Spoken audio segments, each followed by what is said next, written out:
ایک ایسا خزانہ جو زمین کے نیچے دفن تو ہے لیکن اس تک پہنچنے والا ہر شخص جان سے ہاتھ دھو بیٹھتا ہے۔ 200 سال گزر چکے، اربوں روپے خرچ ہو چکے، کھدائیاں ہوئی لیکن ہر کوشش ناکام، ہر راستہ بند۔ آخر اس خزانے کو چھپانے والے کون تھے اور اس سے بچانے کے لیے ایسا جال کس نے بچھایا؟ السلام علیکم ویورز، ویلکم ٹو معلومات کی شمع۔ کینیڈا کے نووا اسکوشیا صوبے میں ایک چھوٹا سا جزیرہ ہے جسے اوک آئلینڈ کہا جاتا ہے۔ اس جگہ کی خاص بات یہ ہے کہ یہاں صدیوں سے ایک خزانے کی موجودگی کی افواہ نہیں بلکہ تاریخی حقیقت موجود ہے۔ اور یہ صرف کہانیاں نہیں بلکہ یہاں کئی بار کھدائیاں ہو چکی ہیں، کئی لوگ مر چکے ہیں، لاکھوں ڈالر خرچ ہو چکے ہیں، لیکن خزانہ آج تک زمین کے نیچے ہی ہے۔ اوک آئلینڈ میں جو خزانہ چھپا ہے وہ ایسے ہی نہیں چھپا دیا گیا۔ خزانے تک پہنچنے والے رستے کے نیچے ایک خفیہ جال بچھایا گیا ہے، ایسا نظام جو 200 سال سے ہر انسان کو روک رہا ہے۔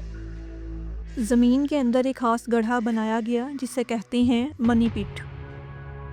جیسے ہی کوئی اس گڑھے کو گہرائی تک کھودتا ہے، ایک خفیہ سرنگ کا دروازہ کھلتا ہے اور سمندر کا پانی پوری طاقت سے اندر داخل ہو جاتا ہے۔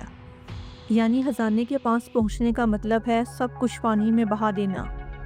یہ خزانہ کسی چابی والے تالے میں بند نہیں بلکہ ایک ایسے جال میں جکڑا ہے جو سمندر کی طاقت سے بنا ہے۔ جتنا اس کے قریب جاؤ اتنا ہی سب کچھ کھو بیٹھو۔ تحقیق سے پتہ چلا ہے کہ یہ پانی نیچے سے نہیں بلکہ آس پاس کی سمندری سرنگوں سے اندر آتا ہے۔ یعنی یہ ایک پانی کا حفاظتی جال ہے جو جان بوجھ کر بنایا گیا تاکہ خزانہ ہمیشہ زمین کے اندر قید رہے۔ یہ سرنگیں اتنی ہوشیاری سے بنائی گئی کہ آج کی جدید مشینیں بھی انہیں مکمل کنٹرول نہیں کر سکی۔ کیا آپ نے کبھی ایسا خزانہ دیکھا ہے جسے نکالنے کی ہر کوشش خود زمین ہی ناکام بنا دے؟ اب ایک اہم سوال پیدا ہوتا ہے، کینیڈا کے ایک جزیرے میں ناریل کے ریشے کیا کر رہے تھے؟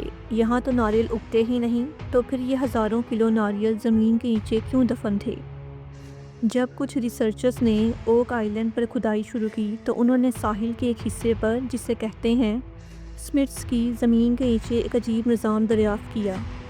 اس نظام میں ناریل کے ریشوں کی ایک موٹی تہہ تھی اور اس کے اوپر کوئلہ ڈالا گیا اور پھر اس کے اوپر پتھروں کی تہہ بنائی گئی۔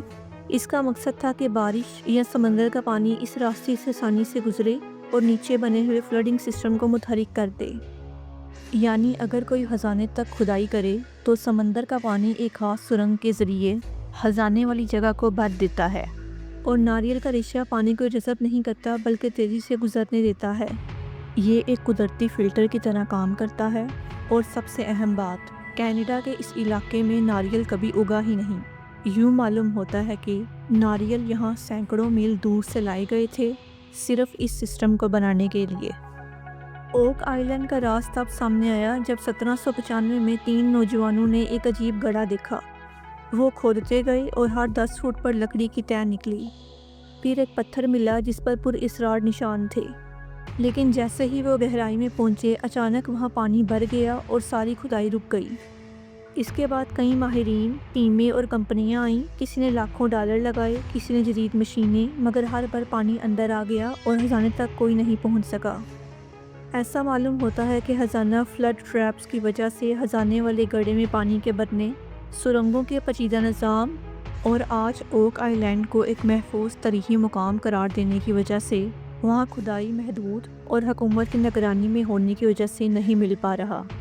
6 افراد اس خزانے کی تلاش میں اپنی جان گنوا چکے ہیں، لاکھوں ڈالر اس پر خرچ کیے جا چکے ہیں اور یہ کیمپین اب بھی جاری ہے۔ یہ صرف ایک خزانہ نہیں، یہ ایک ایسا راز ہے جس نے صدیوں سے دنیا کے ذہنوں کو قید کر رکھا ہے۔ آخر کون تھا جو اتنی پیچیدہ انجینئرنگ کے ساتھ خزانے کو چھپا کر گیا؟ کیا کبھی کوئی اسے نکال پائے گا یا یہ خزانہ ہمیشہ زمین کے نیچے قید رہے گا؟ تو دوستو، اسی کے ساتھ اپنے اس دلچسپ قصے کو اینڈ کرتے ہیں۔ امید ہے کہ آپ کو یہ ویڈیو پسند آئی ہوگی۔ ویڈیو کو لائک کیجیے گا، شیئر کیجیے گا اور چینل کو سبسکرائب کیجیے گا۔ اللہ حافظ۔